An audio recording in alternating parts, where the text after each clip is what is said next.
Bienvenue sur DMG TV, les histoires mystiques. Tu es nouveau sur la page, n'oublie pas de t'abonner, de laisser un commentaire, de liker et de partager. Tu vas envoyer ton histoire, il y a un numéro à l'écran sur le plus 237 655 81 90 17. Envoie ton histoire et on va jouer sur Facebook, sur YouTube et sur TikTok. La chaîne c'est DMG TV. On a deux chaînes YouTube. La deuxième c'est DMG TV, histoire mystique exclusive. Et voilà. Donc, on va écouter les histoires mystiques d'aujourd'hui, c'est l'histoire de WhatsApp. Si tu viens d'arriver, si tu tombes sur la page pour la première fois, abonne-toi. Et si tu es là depuis, tu regardes sans t'abonner, abonne-toi. Hey! Donc, liker, ce qu'on fait, c'est pour sensibiliser. Merci de donner la force. On va écouter la première histoire. Dites ce que vous pensez en commentaire. Si l'histoire une vous a marqué, vous marquez H1. Voilà, il fait comme ça. Si c'est l'histoire 2, l'histoire numéro 2, H2. Voici ce que j'ai retenu et tout, ainsi de suite. Donc, écoutez l'histoire attentivement, s'il vous plaît. Bonjour DMG, bonjour toute l'équipe de DMG, bonjour la famille DMG. J'ai une petite histoire à raconter. C'est pas mon histoire, mais c'est l'histoire d'une condisciple de classe quand j'étais à Sainte-Marie, donc à un centre de formation à Libreville. Et là, un jour après les cours, voilà, on s'ennuie un peu, on raconte un peu de tout et de rien. Et là, elle raconte une histoire qui lui est arrivée. Elle nous raconte que oui, elle avait rencontré un jeune homme qui lui plaisait, bien sûr, qui se voyait de temps en temps, comme ça se fait, comme ça se doit. Donc vraiment, elle-même, elle était chaude pour dire que bah, moi, le gars, il me plaît aussi et tout et tout. Elle était lancée. Jusqu'au jour maintenant où voilà, ils sont censés passer la première nuit ensemble. Voilà, donc le mec l'invite au restaurant. Ils vont au restaurant, un bon restaurant de la place, un bon endroit et tout. Ils sont en train de manger. Et là, elle voit, il y a des connaissances à ce monsieur qui vient. T'as de la bonne nourriture là. Et comme elle était une femme avec des formes très très belles, et t'as la bonne nourriture, vraiment. Et c'était une femme, ils étaient peut-être deux comme ça. Et quand la dame dit, t'as une bonne nourriture, là, tu vas bien manger là. Ah ça c'est une bonne nourriture que tu as eue là. Ah ça vraiment, là, je vais être à ta place. Elle le disait et elle regardait la dame. Après, elle s'est dit, bah, c'est bizarre. Bon, comme ils étaient aussi en train de manger, elle s'est peut-être dit, peut-être c'est le plat. Hein? Mais la dame la regardait quand elle parlait. C'est à elle qu'elle regardait, comme c'était le plat. Mais après, elle s'est dit, non, peut-être je me fais aussi trop des idées et tout. Après, les gars sont partis. Et quand les gars sont partis, et là, ils vont à l'hôtel. Ils vont à l'hôtel. La qualité, la femme, elle va prendre sa douche. Prendre sa douche, elle est prête. Et maintenant, le monsieur aussi dit, il va prendre sa douche. Quand le gars va prendre sa douche, il est sous la douche. Le genre il y a la douche et il y a les toilettes en même temps. Et là, le mec, il a un peu duré. Et là, elle a eu un envie. En fait, le ventre l'a tourné sur place. Elle a eu un envie d'aller rapidement. Donc, elle n'a pas eu le temps le genre, tu dis, ah, désolé, mais elle a déjà ouvert. Quand elle ouvre comme ça, le mec, l'eau est en train de couler. Mais elle a vu que le monsieur avait déjà les écailles sur le corps. Les écailles, les yeux étaient devenus rouges. En fait, il se transformait. Donc, quand elle a vu ça, elle a fait son besoin sur place. Tellement elle était choquée. Et là, elle a refermé la porte. Et elle était là, elle tremblait.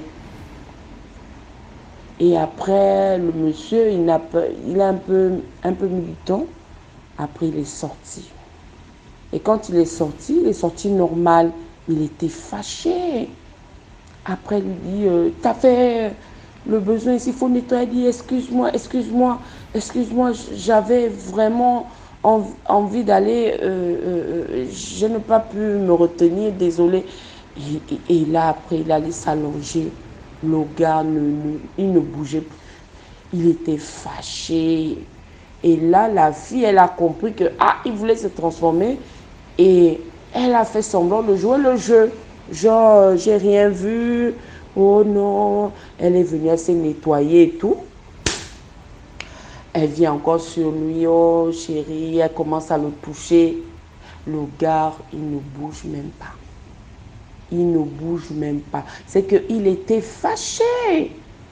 Et après, il a dit, c'est bon, habille-toi, je vais t'accompagner chez toi, quoi. Prends le taxi parce que je ne me sens pas bien.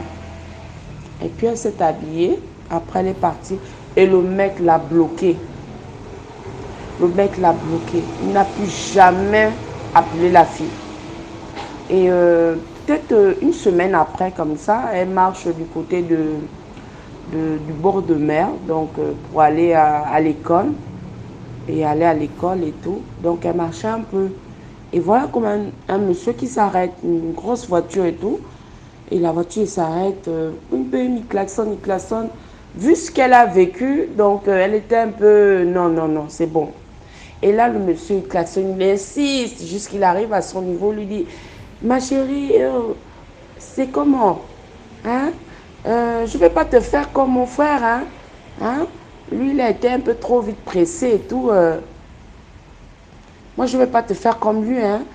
Et il a souri, le monsieur. Elle dit, le monsieur, elle ne le connaissait pas.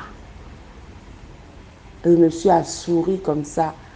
Parce qu'il a compris que la fille, elle n'était pas chaude. Elle est restée choquée comme ça que, mais l'homme là me parle de ça. Qu'est-ce qui s'est passé? Je ne le connais même pas et tout. Et vraiment, on dit, vraiment, on était maintenant en train de causer entre filles et tout. C'est pour dire que, les amis, faisons attention. Vraiment, faisons attention. Nous ne savions. Moi, franchement, je ne savais pas que le monde était sale comme ça.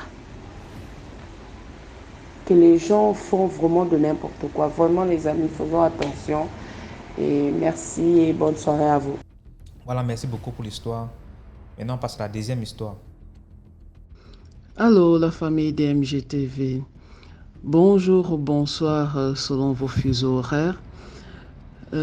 Ici c'est Sia Yildiz. Je vous invite à partager, liker, commenter. Parce qu'enfin, vous, comme vous le savez tous, on ne pourra jamais assez vous le répéter. Le partage, c'est un partage d'amour, un partage, c'est une communion en fait. Moi, j'irai plus loin, je dirais que c'est un peu comme prendre la communion. Tu reçois et tu transmets, tu passes plus loin la grâce. Tu reçois la lumière et tu la passes plus loin. Tu ne la gardes pas dans ta maison. Alors, s'il vous plaît, ne gardez pas le savoir que nous apprenons ici. Partagez-le plus loin et encouragez aussi les gens autour de vous à venir raconter les histoires. Moi, ce que je fais, je vais généralement à Facebook, j'écris des noms, je peux par exemple écrire Onana, tous les Onana sortent, j'invite autant que je peux, j'écris, je sais pas, Djibril, tous les Djibril sortent, donc essaye de faire un peu ça. Et puis je partage alors, je partage je partage les émissions en les taguant, comme ça. Donc, c'est ce que je fais généralement. Jusqu'à présent, personne ne m'a encore chassé. Donc, bon, ça veut dire que ça ne les dérange pas trop. Et j'espère vraiment que ça les aide. Je l'espère vraiment. Donc, essayons de partager et aussi de temps en temps revoir les anciens épisodes. Et parce qu'en les faisant, ça nous rappelle aussi certaines histoires. Parce que parfois, en écoutant d'anciens épisodes, je me suis souvenu de certaines histoires. Je me suis dit, mais pourquoi je ne l'ai pas raconté jusqu'à présent? Mais vous savez, chaque jour, le fait de suivre DMGTV, puis tu suis une histoire, tu commentes le deuxième, je te suis. Finalement, tu repousses raconter ton histoire à toi. Aujourd'hui, ce que je voudrais vous raconter, c'est parce que j'ai testé de suivre des anciennes histoires et j'ai suivi une explication que notre papa Google international avait essayé d'apporter sur l'explication, la différence qu'il y avait entre les pygmées et les petits êtres de la forêt qui soignaient. C'était suite à une histoire qu'une Gabonaise nous avait racontée. Elle avait dit être partie, on l'avait amenée, pour la soigner, on l'avait amenée dans une forêt là-bas au Gabon, sur la terre bénite au Gabon.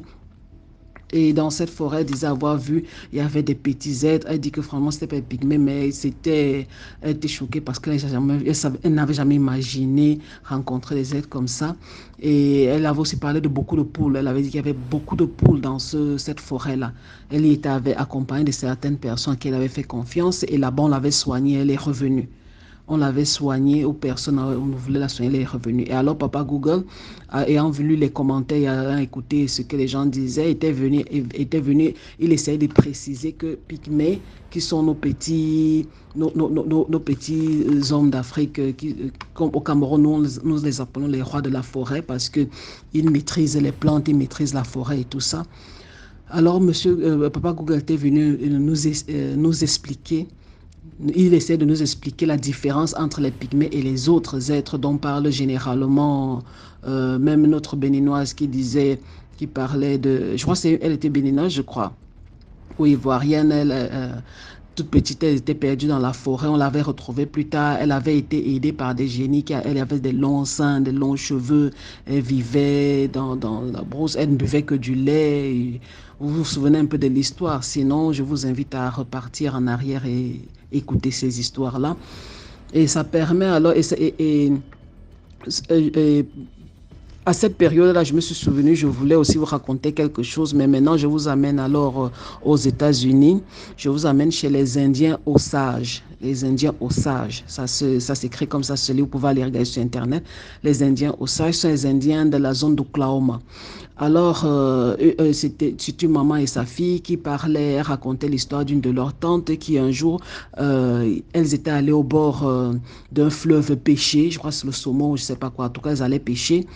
Et ils le font généralement en tribu. Ils veulent réapprendre aux enfants, montrer aux enfants la vie en nature, les réintégrer dans leur culture et dans leur tradition. Les Indiens sont en train de se battre pour faire ça. Et je crois que nous devons aussi continuer avec ce que nous faisons en Afrique pour nos enfants. Alors, je reviens, ils étaient au bord du fleuve, bon, ils pêchaient, les femmes faisaient à manger, tout ça. C'est une sorte de pique-nique de presque une semaine comme ça. D'autres sèchent le poisson et tout ça. Alors, à un moment, ils se rendent compte que leur tante a disparu. Et leur tante, elle a été gravement malade, en fait. Donc, elle venait là, c'était un peu comme ces derniers jours. Elle venait aussi être en famille, pour ne pas être seule et revoir les lieux de son enfance, bien sûr. Donc, elle avait disparu. Ils se sont dit, OK, bon, peut-être qu'elle est un peu montée plus loin, entrée dans un forum, un truc. Mais ils se demandaient, mais attends, mais quand même, il y a une certaine distance. Non, on l'aurait vu en train de passer. Mais bon, ils ont attendu. Après plus quelques heures, ils se rendent compte que maintenant, c'est pas normal. Ils sont alors allés, ils se sont mis à chercher, fouiller. Ils ne la trouvent pas. On envoie les pisteurs et on ne la trouve pas. On ne trouve pas. C'était un peu comme si ces traces allaient à un certain moment. Et puis de là, ça disparaissait. Un peu comme si elle avait disparu dans les airs. On ne trouvait plus les gars ne trouvaient plus les traces. Ils ont cherché pendant des semaines. Et puis, un jour, on les appelle, venez, il y a un souci là. Allons au truc, à la maison du chef. Ils arrivent à la maison du chef, et qui est-ce qu'ils trouvent là? Leur tante. Elle était assise, elle était rajeunie, elle était plus pâle comme la maladie l'a bouffée apparemment, elle souffrait d'un cancer, un truc comme ça en phase terminale. Elle était plus pâle, toute moribonde et tout ça. Comme non, elle était fraîche là, rajeunie et tout. Elle est là assise. Tous les sages de la tribu viennent, tout le monde. Mais attends, mais qu'est-ce qui se passe? Et c'est une histoire, cela fait 2 ans, je crois, que j'ai vu le reportage. Donc récente, ce n'est pas une histoire ancienne. On me demande, mais attends, on essaie de demander, mais dis-nous, voici ta famille. Elle reconnaît tout le monde, elle est heureuse, Qu'est-ce qu'il y a? Qu'est-ce qui s'est passé? Où est-ce que tu es allé? Nous sommes allés au bord, nous sommes au bord de l'eau et tout ça. C'est alors là qu'elle raconte qu'en fait, elle est au bord de l'eau. Puis elle a vu une petite fille qui s'est approchée d'elle. Mais c'était pas une petite fille humaine, complètement humaine. Elle avait une tête, deux bras, deux pieds. Elle était habillée, mais habillée étrangement avec les peaux d'animaux et des trucs. Mais elle était très, très petite. Très petite. Elle a même d'abord eu peur, puis elle s'est souvenue des histoires qu'on leur racontait dans l'ancien temps, qu'on leur raconte, les brèves d'histoires qui ont survécu. On leur parle des petits êtres de la forêt. En fait, chez les Indiens, ce sont les esprits, les messagers des dieux, en fait. Chez eux, chez les Osages, les Indiens Osages de l'Oklahoma, c'était les messagers du dieu de la forêt, du dieu de la guérison, du dieu de... C'était ça. C'est ça dans leur culture. Et alors, le nom de ces petits êtres-là, elle a dit qu'on ne les prononce pas chez eux. Généralement, on utilise d'autres termes pour les désigner. Moi, je vais pas aussi présenter, je n'ai pas envie de tenter ce que je ne connais pas. Donc, c'est Miloshka. Voilà le nom pour ceux qui... Mais pardon, je ne vous demande pas de prononcer. J'ai même hésité pour vouloir prononcer ce truc. Donc... on lui demande alors, mais qu'est-ce qui... Et elle dit que la petite fille lui a demandé à parler avec elle, puis lui a dit que pourquoi est-ce qu'elle a cette odeur-là. Elle s'est dit que, ok, peut-être pour eux, notre odeur humaine n'est pas là. La petite fille dit que non, tu sens mal, tu es malade. Parce qu'en plus, elle faisait la chimiothérapie et tout ça. Et elle a dit, viens, ma grand-mère va t'aider. Et c'est comme ça qu'elle s'est levée, elle a suivi la petite fille dans la forêt. Arrivée quelque part, elle dit que ils se sont retrouvés dans une clairière magnifique, il y avait les arbres, il y avait les maisons, les trucs. Donc, et ce qui est intéressant, c'est que elle-même, elle sait que dans cette forêt, sa forêt de son enfance, il n'existe pas un pareil lieu. Il n'y a pas un lieu comme ça. Il n'y en a pas. Même les guerriers, les vieux, les sages qui étaient là, mais attends, comment ça, où? Tu as marché pendant longtemps ou quoi? Elle dit que non, on a marché, nous sommes montés, nous sommes arrivés à tel endroit, il y a le cours d'eau bifurque comme ceci, c'est là-bas, c'est étendu, c'est beau, c'est... Ah, ok. En tout cas, les sages, ils comprenaient aussi parce qu'ils connaissent l'histoire de leurs ancêtres, leur ont transmis leurs ancêtres. Donc, la petite fille est arrivée là, a présenté, elle dit que c'était comme ça. Ils étaient toujours tous petits. Le plus grand pouvait peut-être lui arriver au niveau de la taille. La dame, une indienne, et en plus une indienne. Les indiennes aux sages, là, apparemment, ils sont pas aussi très grands de taille. Ils sont légèrement plus petits que la moyenne. Donc, les plus grandes chez ces êtres-là lui arrivaient au niveau de la taille. Et elle disait qu'ils avaient ils n'avaient pas de moustache, ils avaient la barbe. Comment ça dit? Les oreilles légèrement pointues. Les yeux étaient écartés du nez et comment ça s'appelle ça? Le haut de la lèvre, là, le haut de la lèvre qui est directement situé sous le nez, était plus rapproché, c'était plus rapproché du haut. C'est ce qu'elle dit. Donc, elle dit que c'était fascinant. Tu les regardes, mais que dans leur visage, il y avait tellement de bonté, de simplicité et tout. Elle a vécu avec eux. Elle a mangé là, ils l'ont soignée, ils lui donnaient des herbes, ils lui donnaient des trucs et tout. Et puis, à un moment, ils lui ont dit que le moment arrivait de rentrer. Et c'est comme ça qu'elle est rentrée. Elle est rentrée et ils l'ont accompagnée jusqu'à un certain niveau. L'un d'eux l'a accompagnée jusqu'à un certain niveau. Et puis, il a dit, voilà la direction. Elle entendait l'eau qui coulait. Elle est partie. Elle avance quelque part. Et puis après, elle se dit, ok, bon. Elle se retourne quand même. Elle se retourne et regarde la forêt. C'est comme si la forêt s'était refermée derrière elle. Un peu comme si le monde là, c'était le voile qui s'était levé, qui avait permis qu'elle voie ce monde là, s'était rabaissé. Elle est repartie alors en marchant alors le long du fleuve pour retrouver la route et revenir. Et elle espérait aussi trouver quelqu'un au bord du fleuve. Et justement, elle a trouvé des chasseurs et ils sont repartis, qui lavaient leur viande apparemment. Je sais pas, apparemment ils chassent des pêches, ils lavaient tout ça. Et ce sont eux qui l'ont ramené. Donc, c'est ce que la maman et la fille racontaient sur le temps. Et elle racontait beaucoup d'autres trucs. Et elle disait que la maman aussi alors précisait que dans l'ancien temps, les sages leur ont dit que dans l'ancien temps, il y avait des danses rituelles que des initiés indiens, c'était au mois de juin généralement, ces danses rituelles-là. Les danses rituelles, non pas Ils font des danses rituelles des initiés au mois de juin avec ces êtres-là. Et parce que ce n'est pas tout le monde qui s'approche de parce que généralement, il y avait justement elles ont précisé qu'un de leurs oncles aussi avait vu ces êtres-là, il est allé boire avec ses amis et tout, on ne sait pas trop comment, il a vu quelques-uns de ces êtres-là qui traversaient la route, on ne sait pas trop ce qui s'est passé, il est revenu à la maison, il avait un peu perdu l'esprit. Et apparemment, ce sont des anciens qui ont reconnu parce qu'il parlait, il racontait des trucs et puis il parlait une langue aussi bizarre. Ils ont dit que non, en fait, ces êtres-là, il les a sûrement rencontrés et ils n'étaient pas purs et tout ça, et ils l'ont touché. Donc, il fallait leur faire des rituels. Et elle précisait que quand vous rencontrez ces êtres-là, même par hasard et tout ça, il faut absolument faire des rituels parce qu'apparemment, les rencontrer, le fait de toucher à leur réalité, un peu comme si tu es entre deux pôles électriques, vous voyez, non? Toucher, quand leur réalité leur touche, quand leur monde te touche, apparemment, ça déstabilise la personne. Je ne sais pas trop si c'est le choc de découvrir que le monde dans lequel on vit n'est pas vraiment ce que nos yeux nous disent que c'est. Il y a d'autres choses que nos sens, peut-être nos sens captent de temps en temps en passant, mais nous ne sommes pas généralement initiés pour vraiment le voir. Apparemment, il faut être prêt, il faut être initié pour pouvoir les voir et sortir de là indemne, apparemment. Les voir sans leur accord par hasard, parce qu'apparemment la dame là, elle a plutôt été soignée, elle les a vus, ils ont permis, ce sont eux qui sont venus vers elle et on l'ont choisi, donc c'est comme ça.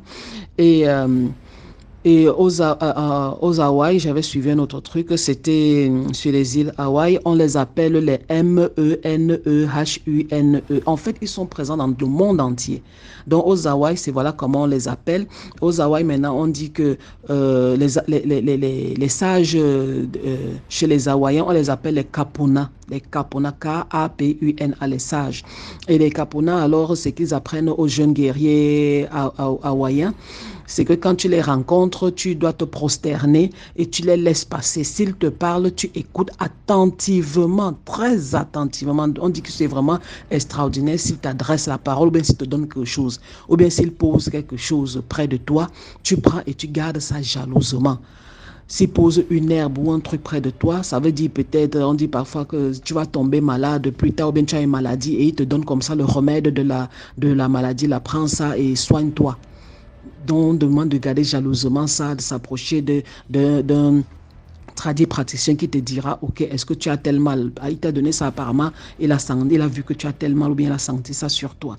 Donc, voilà ce que les Kapuna, les sages hawaïens conseillent, disent à leurs guerriers, vous les saluez et il ne faut pas être méchant, il ne faut pas parce que quand tu es méchant avec un, alors il va te montrer le summum de la méchanceté. C'est ça le truc aussi. Donc chez les Hawaïens comme en Afrique, on dit qu'ils connaissent très bien les herbes, ils soignent et tout ça. Et chez les Hawaïens aussi, ils ont aussi des danses aussi, des rituels comme ça qu'ils font toujours. Apparemment dans toutes les tribus, quand j'écoutais, il y avait toujours des danses. Chez les Chinois aussi, ils ont ça. Aux îles Fidji aussi, en Indonésie. Les Sioux les appellent les Kanotila. Les Kanotila, ça veut dire tree dwellers, ça veut dire les habitants des arbres. De la forêt, mais les habitants des arbres en particulier. On dit qu'ils habitent il y a des grands arbres, ils habitent dans les trous des arbres et tout ça. Et ça me rappelle une histoire que je vais vous raconter après aussi. Ça concerne le Cameroun, surtout sur ces êtres-là aussi, pas les pygmées. Au nord de la Philippine, il y a dans la grotte Calao, on a trouvé des fossiles des êtres qui dataient de plus de 50 000 à 60 000 ans. Et on en trouve partout dans le monde. En fait, même en Indonésie, on en a trouvé. Donc les scientifiques les trouvent, ils disent juste que bon, ils ne savent pas trop. Avant, ils disaient que c'était peut-être les fossiles de fœtus qui sont nés avant le temps ou bien des fausses couches et tout ça. Mais quand tu trouves tout un village et tu trouves même les chaussures, tu trouves les petits paniers, tu trouves les trucs, tu trouves dans des grottes, tu trouves des petites chaussures, tu trouves des petits squelettes enterrés là, ce ne sont plus des fausses couches. Et en plus, ce sont des trucs bien formés. Ce n'est pas comme si c'était mal formé ou c'était en cours de formation. Ils sont généralement bien formés. Alors les scientifiques, ils ont commencé à dire que vraiment, apparemment, sur Terre, il y avait des petits êtres. D'autres disent qu'ils sont encore là, ils sont juste déplacés. Les Indiens disent qu'ils sont juste déplacés. Les Australiens aussi, les aborigènes d'Australie parlent aussi des petits êtres comme ça. Mais qu'ils n'aiment pas vivre près des hommes, ils n'aiment pas, ils se cachent toujours. Quand les hommes arrivent quelque part, eux, ils se déplacent plus loin. Donc, je vous raconterai alors, j'enverrai alors la deuxième histoire tout de suite. Et je vous invite toujours à partager, vous abonner, parce que vraiment, vous savez, ce n'est pas facile. Vous savez déjà quand vous appelez au pays avec le prix de l'Internet, des appareils ou même des transformateurs et tout ça pour avoir l'électricité non-stop. Vous savez qu'au Cameroun, si vous suivez le Cameroun, je ne veux pas parler mal de mon pays, mais je dis la vérité. Vous survolez le Cameroun, vous avez l'impression qu'il y a des jeux de lumière là-bas, hein, parce qu'on arrête tout le temps et tout ça. Donc, c'est pour vous dire, abonnez-vous, allez dans rejoindre en haut, participer. J'ai regardé, c'est 650, un truc comme ça, je me souviens jamais. Bon, moi, je me suis abonné, j'ai fait tout ça à la banque, donc je paye automatiquement. Donc, s'il vous plaît, faites-le. S'il vous plaît, faites-le. Ce n'est pas facile parce que vous êtes en Afrique, même surtout ceux qui sont en Europe et tout ça, faisons-le vraiment automatiquement pour maintenir la page. Pour maintenir nos histoires, n'oublions pas que c'est un héritage pour nous tous. Ok, bisous, bye à tout le monde. Merci beaucoup pour l'histoire. Maintenant, on passe à la troisième histoire. Coucou la famille DMG, j'espère que vous allez bien. Moi, ça va par la grâce de Dieu.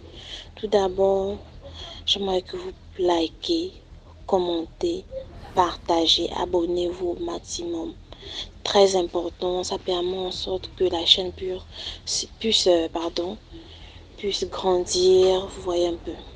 Je viens encore aujourd'hui pour une nouvelle histoire, une toute petite histoire, désolée.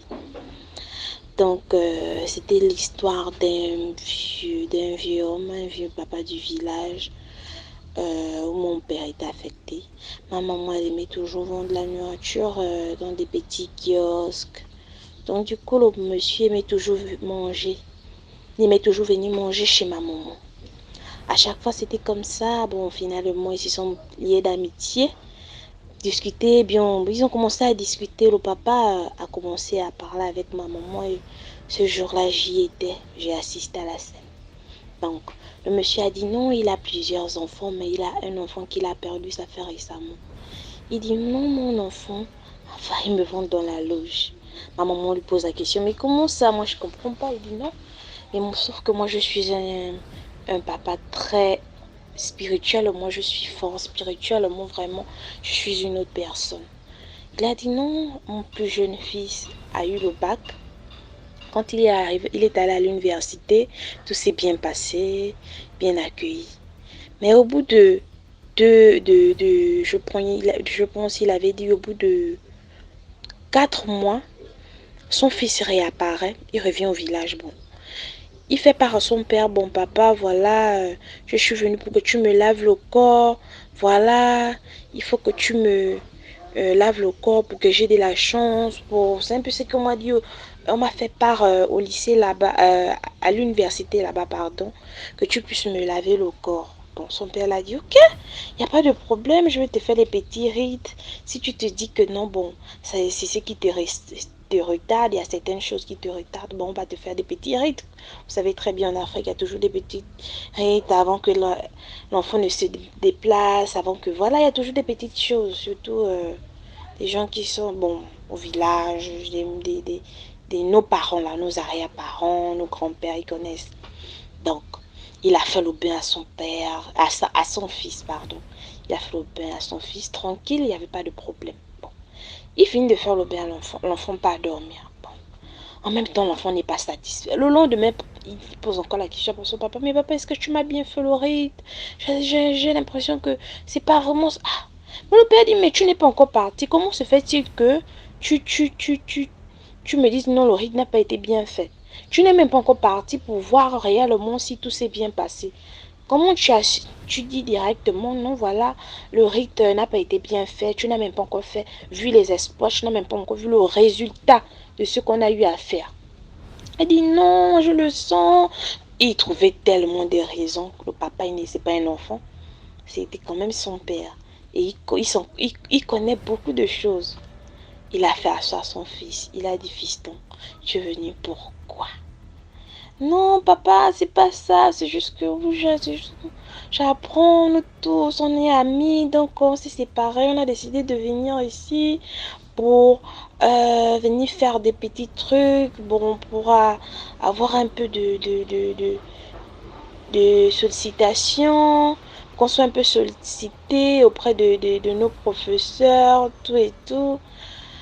Le papa regarde son enfant dans les yeux. Fils, tu es venu faire quoi? Qu'est-ce que tu veux? Il ne pouvait plus. Il a dit à son fils, papa, je suis désolé. Je suis désolé, au bout de 4 mois, on m'a proposé un deal à l'université là-bas. Je suis rentrée dans une loge.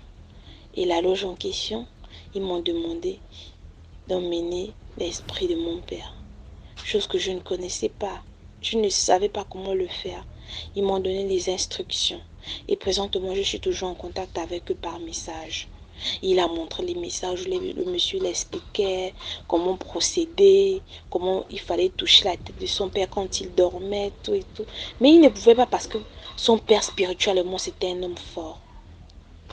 Après, il a tout simplement dit à son fils, mon fils, c'est moi qui t'ai mis au monde. La seule chose que je te dis, je ne t'ai pas envoyé pour aller rentrer dans les loges, mais par contre apprendre.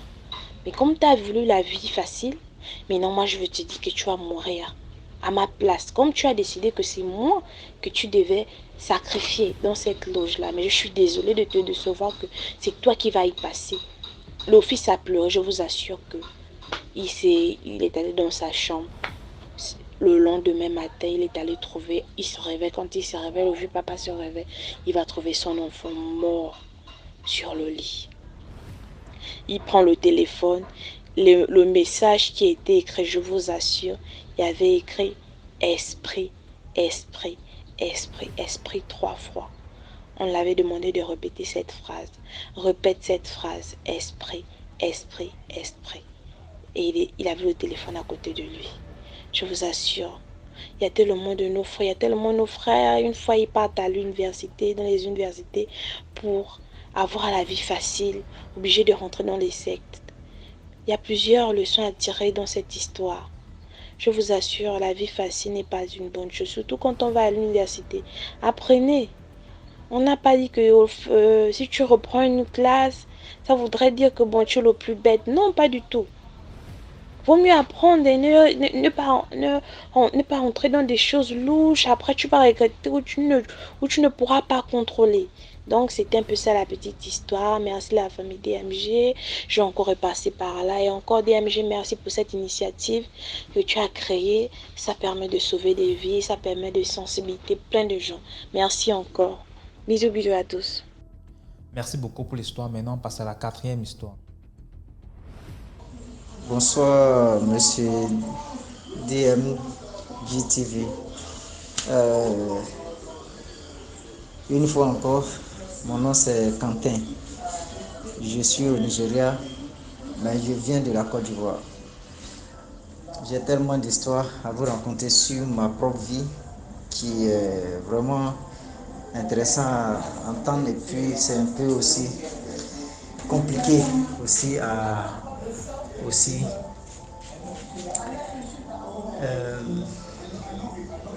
vivre. C'était comme ça un jour.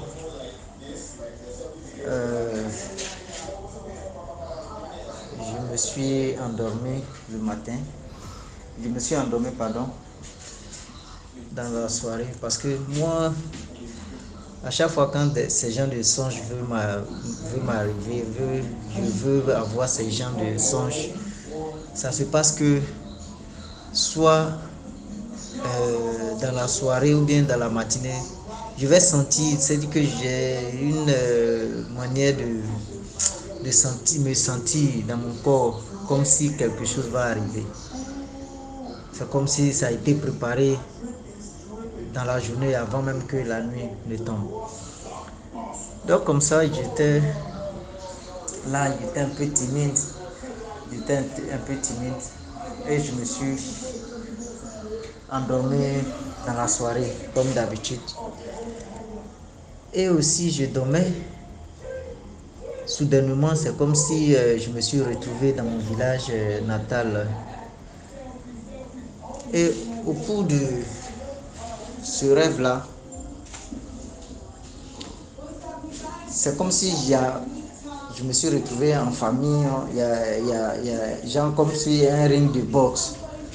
Comme si on avait tracé un carré, bon, un rond, que toute la famille était réunie là. Et il y avait une dame qui se faisait passer pour la géante de la famille. Et j'étais le candidat idéal parmi parmi la famille. J'étais le candidat idéal que la personne affrontait. Donc je suis parti. Les autres étaient tellement tristes. Tout le monde était triste. Et nous tous, les gens me regardaient avec beaucoup de patience, beaucoup d'inquiétude, beaucoup de peur. Moi aussi, bon, dans mes rêves, je n'ai jamais eu ce genre de défaite là. Et la personne m'a, comme une dame, mais une géante qui se glorifiait. Je suis la géante de la famille, c'est moi qui fais tout, c'est moi qui décide tout. Et je vais vous anéantir tous. Voilà la personne sur qui vous comptez, je vais anéantir cette personne-là.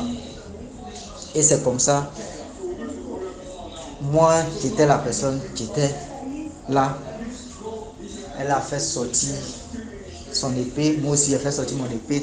Dans ça, elle m'a coupé la chair.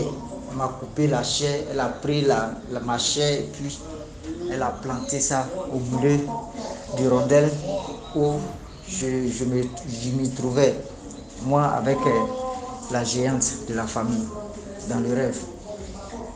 C'est comme ça, je me suis levé très tôt le matin. Je me levais, il était aux environs de 4h30, je ne me suis plus endormi. J'étais vraiment inquiété parce que de toute façon, je voyais la tristesse dans les yeux de ma famille, les membres de ma famille. J'étais vraiment bouleversé le matin. Je n'arrivais même pas à ouvrir la bouche pour prier. Donc, dans mon cœur, je me suis décrété 3 jours de jeûne et prière dans mon cœur. Maintenant, j'ai pris la voiture, je suis arrivé au travail. Je continuais mon jeûne parce que je sais que le rêve là, c'était pas sain. Moi-même, j'avais peur parce que même quand je vois les voitures, j'avais peur, mais pas que j'ai un accident grave parce que ce que j'ai vécu dans le rêve, c'est un peu bizarre. Donc, j'avais vraiment peur. Et c'est comme ça, un jour, dans l'après-midi, bon, premier jour de jeûne, j'ai fait le jeûne. Deuxième jour, ma patronne a constaté dans les caméras de l'atelier que c'est moi qui sautais avant parce que je suis le chef du travail où je travaillais et ma patronne aussi me regardait. Je dis mais Stéphane, elle m'appelait dans les caméras, Stéphane, il y a quel problème? Et puis tu n'es pas allé manger aujourd'hui et puis je vois ton allure là, tu es un peu triste, un peu bouleversé, comme s'il y avait un problème. Je ne voulais pas parler de ça. Elle m'a maintenant invité dans son bureau pour qu'on puisse parler. On a parlé qu'il y a un souci, il y a un problème, tout ça, qu'il faut me faire part. C'est ça, j'ai pris le temps de l'expliquer. Après ça, dans la soirée, elle a organisé une réunion entre nous, les travailleurs, et puis elle a dit vraiment que celui qui est chargé de l'atelier a un souci. Je ne sais pas c'est quoi, mais il a un souci. Vous, c'est subordonné, vous ne devez pas être aussi relax, vous devez aussi vous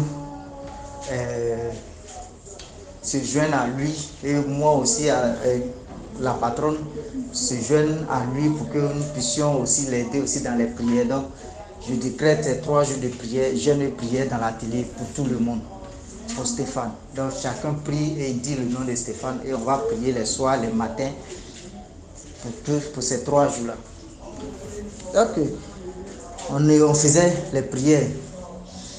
Moi, j'avais commencé pour moi deuxième jour et la patronne a décrété 3 jours, donc ça faisait pour moi 5. Donc c'est comme ça, on a fait. Après les 5e jours de prière, après d'avoir fait ces prières-là, on a fini les prières, je suis rentré à la maison, on s'est dit merci. Mais le jour-là, il était un peu bizarre, il n'était pas content. Je suis parti. Très tôt le matin, ma patronne m'a appelé, me dit qu'elle veut me voir. Je dis, je suis déjà à l'atelier. Donc maintenant, je suis arrivé à l'atelier, elle me dit, que ta grand-mère, elle est comment? Je lui ai dit, bon, elle est grande d'état, elle est comme ça. Il dit, bon, voilà, il y a 3 femmes qui sont venues me visiter. Quand je dormais, que toi, tu es venu seulement ici pour travailler. Donc, mes problèmes ne doivent pas être les soucis des autres. Que pourquoi ils veulent m'aider à prier, tout ça, qu'ils sont venus la garant. Ils sont venus la garant pour qu'elle ne puisse plus se mêler de mes affaires. Elle est venue, je suis venu ici pour travailler. Donc, ce qui se passe avec moi, avec ma famille, ce n'est pas les problèmes. Qu'il faut plus ils vont faire ces gens de prières encore, sinon ils vont la tuer. Elle dit, elle a compris. C'est ce qu'elle les a répondu dans le rêve. Donc, ils étaient 3 femmes. Que les 3 femmes, quand elle m'a expliqué, j'ai reconnu les 3 femmes. Et puis, les 3 femmes, une d'entre elles avait une calebasse, une calebasse qui était fermée. Donc, quand les 3 femmes se sont retournées, les 3 patins, elle les a suivies, elle a allé rapidement arracher la calebasse et elle a explosé ça par terre et c'est cassé. Quand c'est cassé, les 3 ont commencé à crier, tu nous as tués, tu nous as tués, tu nous as tués. Et puis, elle s'est réveillée. Quand elle s'est réveillée, elle a commencé à prier. Donc, je suis venu, c'est ce qu'elle m'a dit. Donc, maintenant, on s'est mis ensemble pour dire Dieu merci pour ce qui est arrivé dans le rêve, pour remercier Dieu. Après qu'on a remercié Dieu, le surlendemain, mon père m'appelle de la Côte d'Ivoire pour me dire que ma grand-mère est décédée. Je dis, bon, ça veut dire que c'est moi qu'elle voulait prendre pour se remplacer, pour se dédoubler, pour ne pas qu'elle meure. Elle voulait me prendre pour se remplacer. Et voilà ce qui s'est passé. Par la grâce de Dieu, Dieu m'a sauvé, Dieu m'a aidé aussi. Pour ça, encore j'ai été victorieux de ces manigances occultes que je ne sais pas d'où ça vient. Mais malheureusement, je pensais qu'il était éloigné de la Côte d'Ivoire, donc j'étais un peu caché. Mais malheureusement, il n'était pas caché. Donc, ça c'est une fois encore. Je dis que quel que soit l'endroit où tu es là, il faut te mettre en prière. Il faut te mettre en prière parce que l'ennemi est là. L'ennemi est partout et il nous surveille dans tous les compartiments. Dans tous les compartiments de notre vie. Donc, ça c'est mon histoire d'aujourd'hui. Mon nom c'est Quentin. Merci. Merci beaucoup pour l'histoire. Maintenant, on passe à la 6e histoire. Alors, salut DMG TV. Mon nom c'est Quentin encore.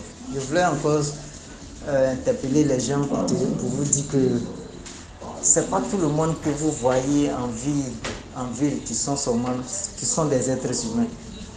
Beaucoup de personnes ne sont pas des êtres humains. Beaucoup de personnes sont un peu ambiguës. Je ne sais pas c'est quel genre de pratique les gens font.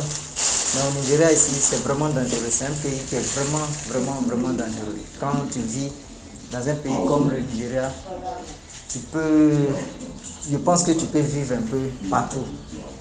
Et ça, c'est beaucoup d'expérience pour moi d'être ici pendant au moins 15 ans que je vis au Nigeria.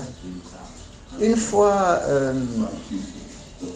comme je suis un fashioniste, bon, on peut dire fashion designer, c'est le travail que je fais au Nigeria.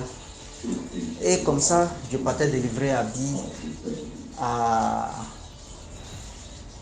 une de mes clientes dans un quartier vraiment huppé de la place qui est la capitale économique qui est Abuja, qu'on appelle Maitama. Je partais, je suis arrivé, je suis parti délivrer l'habit, je revenais, arrivé à côté d'une banque qu'on appelle Zenith Bank, et il y a les feux tricolores là qui sont là. qu'on appelle ici en anglais les traffic lights. Je devrais traverser la route et le feu là était rouge. Donc je voulais traverser, mais quelque chose a attiré mon attention. J'étais derrière et je regardais quelque chose. Un coup, j'ai tourné mes yeux, mes yeux ont croisé une dame qui était dans une voiture Land Rover. Elle me regardait, une femme qui est un peu, genre comme elle albinose, mais elle est genre rouquine. Bon, elle est dans la voiture. Elle me regardait, elle me fixait directement et puis le feu est devenu vert. Et puis elle a démarré. Bon, moi je n'ai pas considéré parce que moi, elle, on s'est regardé, mais elle m'a tellement fixé que j'étais un peu bizarre sur moi. Et j'ai traversé la route. Je suis rentré. Et ce jour-là, je ne suis pas rentré à la maison, je suis rentré à la télé parce qu'il y avait des boulots à faire que j'étais en train de faire. Et arrivé à un certain moment, j'ai dit à mes travailleurs de rentrer. Bon, moi, je vais rester là un peu pour travailler jusqu'à le matin. Quand j'ai travaillé, ils arrivaient à une certaine heure, j'ai décidé de dormir, de m'endormir. Quand j'ai fermé les yeux, la dame est venue, la dame en question que j'ai vue au traffic light, au feu tricolore, elle est apparue, elle est venue me faire l'amour avec la force, comme si elle me violait, elle est venue, bon je n'avais pas la force même de me défendre, elle est venue me faire l'amour. Vraiment, c'était un peu bizarre, jusqu'au matin, quand j'ouvre mes yeux, c'est comme si je la vois repartir. Genre comme si, bon, c'est un truc hallucinant. Bon, c'était un peu bizarre. Et ça, c'est l'expérience personnelle que moi-même j'ai vécue. Et le lendemain, ma copine était dans une autre estate qu'on appelle Anambra, mais elle ne m'a pas prévenu qu'elle venait. Elle est venue pour me faire une surprise. Dieu merci, elle est venue. Elle était là. Donc, il a dit, bon, je vais t'envoyer à la maison, mais le soir, je ne pense pas que je pourrai rentrer à la maison. Si tu veux, tu viens rester avec moi à la télé jusqu'à demain matin, on va rentrer. Elle dit, ok. Donc, le soir, elle est revenue. Quand le temps arrivé qu'on devrait s'étendre un peu, j'ai fait un petit coin où on devrait s'étendre un peu. Je vois la dame est venue. On s'est couché, je ne me suis même pas encore bien endormi. Je vois la dame. Elle a arrêté là, de loin, elle me regarde. Moi, c'est comme si elle est là, il la regarde. Elle me regarde. Elle nous a regardé. Moi, c'est moi qui la vois. Je n'ai pas demandé à ma copine si elle voyait quelqu'un. Mais moi, je la vois. Jusqu'à elle s'est retenue, elle est partie. C'est comme ça. Elle est venue le surlendemain. Même chose, elle est venue pendant une semaine. Bon, elle venait trouver que je suis avec une autre femme. Mais je ne sais pas l'esprit de la fille aussi qui était là. Elle n'arrivait pas à nous approcher. Et c'est comme ça, cette dame-là m'a laissé tranquille. Pour vous dire que ce n'est pas tout le monde qui est être humain. Vraiment, dans la vie, là, il faut qu'on fasse très très attention. Et je ne sais pas dans ces moments sexe qu'elle a eu avec moi, je ne sais pas ce qu'elle a pris dans mon corps, je ne sais pas ce qu'elle a eu à déposer aussi dans mon corps. Mais vraiment, c'est compliqué. Que Dieu nous aide et que Dieu nous protège. Il faut qu'on prie. Parce qu'à ce moment-là, je n'avais même pas la force même de prier. Ça, c'est la fin aussi de l'histoire. Je reviens. Merci beaucoup. Mon nom, c'est Quentin. Merci pour l'histoire. Maintenant, on passe à la 7e histoire. Likez, commentez, partagez.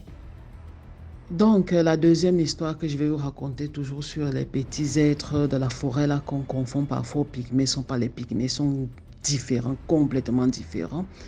C'est celle-ci. Nous avons un papa, là, un chauffeur.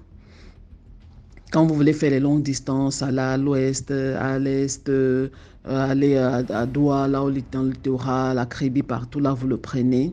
Et parce que vraiment, c'est un chauffeur expérimenté plus.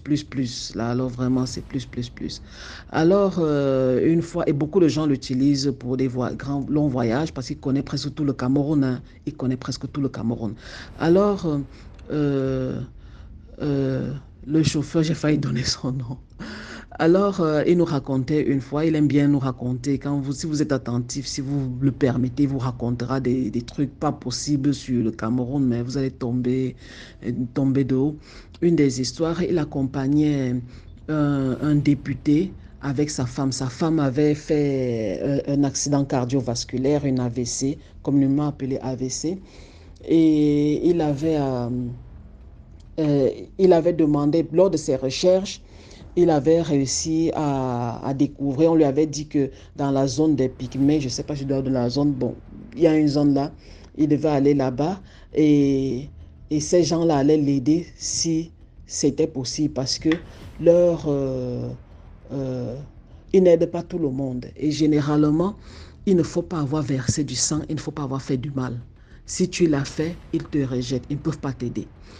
Alors, ils partent, ils disent qu'ils ont roulé, ils sont partis, c'était tellement loin. Finalement, ils arrivent d'abord dans le village des Pygmées, ils disent ce qu'ils ont dit, on les dirige vers le monsieur qui allait les recevoir, le monsieur les recevoir, dont les observe, consulte et écoute ce qu'ils ont dit, pose des questions, puis il dit, ok, après la consultation, apparemment, ils se sont rendus compte que la femme avait les mains propres par rapport au monsieur, je ne sais pas, mais parce que la femme, c'était celle qui était malade. Ils l'ont portée, elle était paralysée, ils l'ont portée. Ils sont repartis, donc ils devaient aller plus loin. Donc l'autre pygmée, comme nous appelons les pygmées, donc les rois de la forêt. Le roi de la forêt, donc, que nous connaissons généralement, lui, il devait d'abord faire la première consultation et maintenant, s'ils sont dignes, on les amène plus loin. Ils sont repartis plus loin. Mais mon Dieu, je dis, le chauffeur, son nom est au bout de ma langue.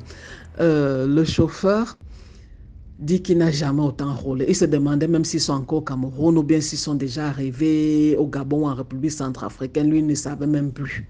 Ils ont continué. C'est de temps en temps qu'ils voyaient un truc, ils reconnaissaient que bon, ok, ça doit être dans cette direction aussi. Ils sont finalement arrivés quelque part. Puis ils se sont descendus, ils ont porté la dame, ils ont dû entrer dans la forêt profonde. Donc, bon, ils sont dans la forêt, donc encore la forêt plus, comme on dit, la forêt profonde.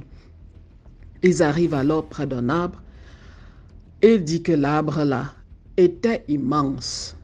C'était, disons, un arbre ancestral, vous allez comprendre. C'était l'arbre. Je suis sûr que cet arbre-là a sûrement vu, cet arbre a vu même le temps du prophète Abraham, paix à son âme. Alors, ils se sont assis devant l'arbre. Le roi de la forêt, le petit roi de la forêt a pris, il y avait un tronc d'arbre là, il a pris un bâton qui était à l'intérieur du tronc d'arbre, il s'est mis à taper à un rythme. Il tapait, il a tapé pendant longtemps, puis il s'est arrêté, il s'est assis. Il a dit, attendons patiemment, ils vont venir.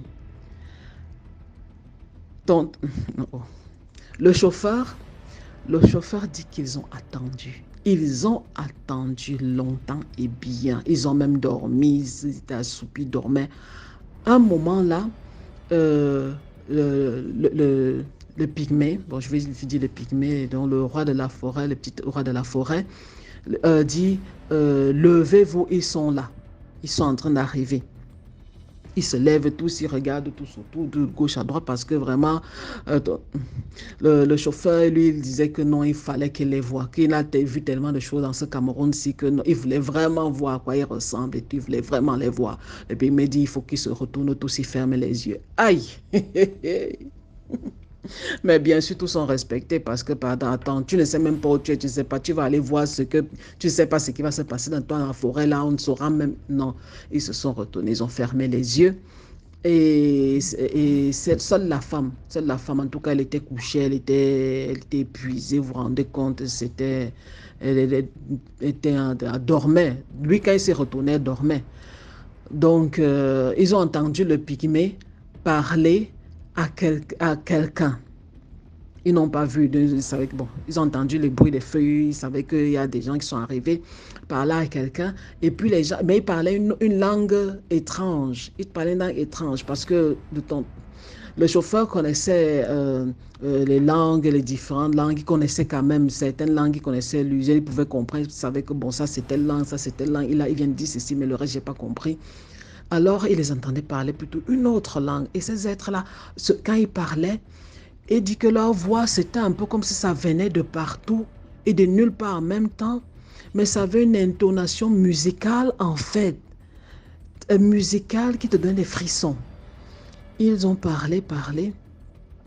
Après, il a entendu des petits bruits, un peu comme si on portait quelque chose, et puis un peu comme si quelqu'un porte quelque chose de lourd et ils sont en train de partir. Et puis, le pygmée leur dit, vous pouvez vous retourner. Ils se sont retournés et ils sont là, ils demandent, ok, bon, ils sont partis, ils sont venus, ils sont partis. Ils disent, oui, ils sont venus, ils ont accepté, ils ont dit qu'ils vont la soigner, qu'elle mérite, elle est une femme, elle est bien et tout ça. Et ils vont la soigner, savent ce qu'ils vont faire. Et ils ont demandé de partir et de revenir après. Apparemment, c'était plus d'1 mois et demi. Hein. Le monsieur dit quoi? Mais je croyais que c'était juste on part peut-être au village. Non, vous partez, vous allez revenir. Vous la laissez ici.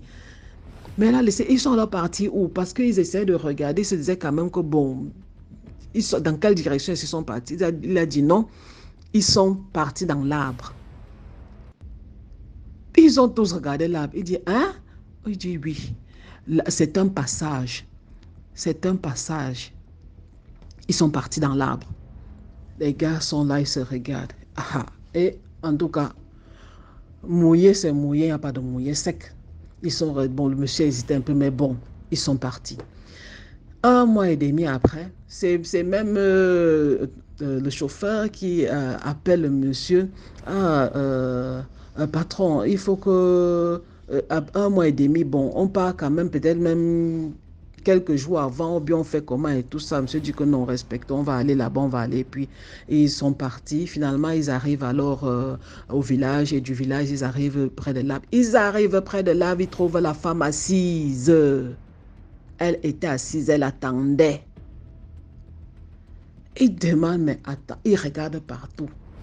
Le premier dit seulement qu'il faut seulement la prendre partie. Mais je ne sais pas, on les remercie, comment on fait quoi? On dépose le sel, on fait quelque chose, on fait. Il a dit que non.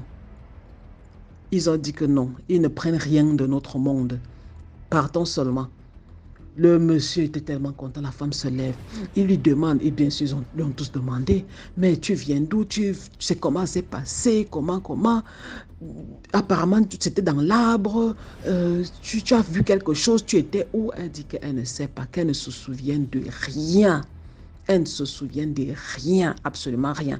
Elle se souvient du voyage, arrivé là-bas, et le reste, elle se souvient juste que elle était près de l'arbre. Elle a seulement entendu une voix lui dire que attends là, ils vont venir te chercher. Elle ne sait pas qui lui a dit. Et la personne est partie. On lui a juste dit attends là, ne bouge pas, ils vont venir te chercher. Elle n'a rien vu, elle n'a rien entendu, souvenir de rien. Elle s'est levée. Le chauffeur, il regarde, il dit, saute un peu. Donc, bien sûr, tout le monde était content. Saute un peu, bouge un peu, fais ceci, tourne. Elle avait rajeuni, elle était en santé. Une femme qui était paralysée, qu'on a transportée, elle était en santé. Ils sont rentrés. Bien sûr, il dit que son patron a laissé des sous à l'autre monsieur pour acheter les trucs pour la communauté. Il a dit que non, c'est plutôt pour les enfants, la communauté, le sel, les trucs, les machins comme ça.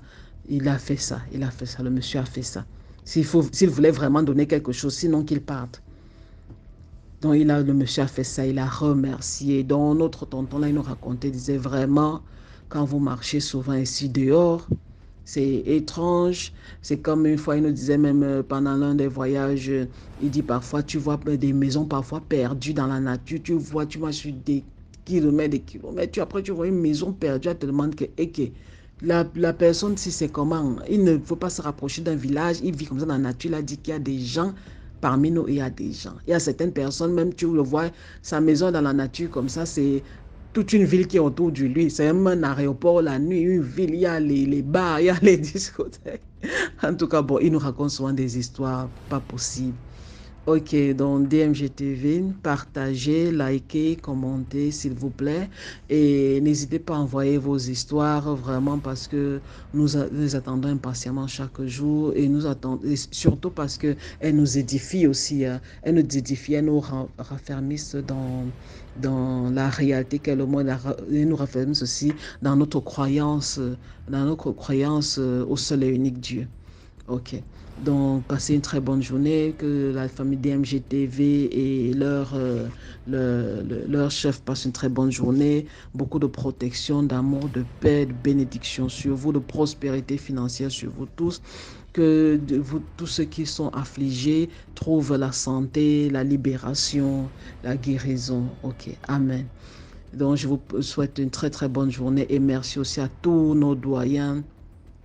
Euh, Monsieur l'homme de l'ombre, tonton Alex, Zé la panthère, que j'ai eu le plaisir de... J'ai vu une de ses vidéos sur Facebook, elle parlait du fait que les monarques, la royauté européenne n'épousent jamais les Africains, mais les Africains, nos dirigeants africains, presque tous sont tous à épouser les femmes européennes et même pas les femmes européennes d'un certain niveau, parce que même pas les femmes européennes de la monarchie en fait, hein, même pas, on leur permet même pas d'épouser peut-être une princesse, une duchesse ou un truc, non.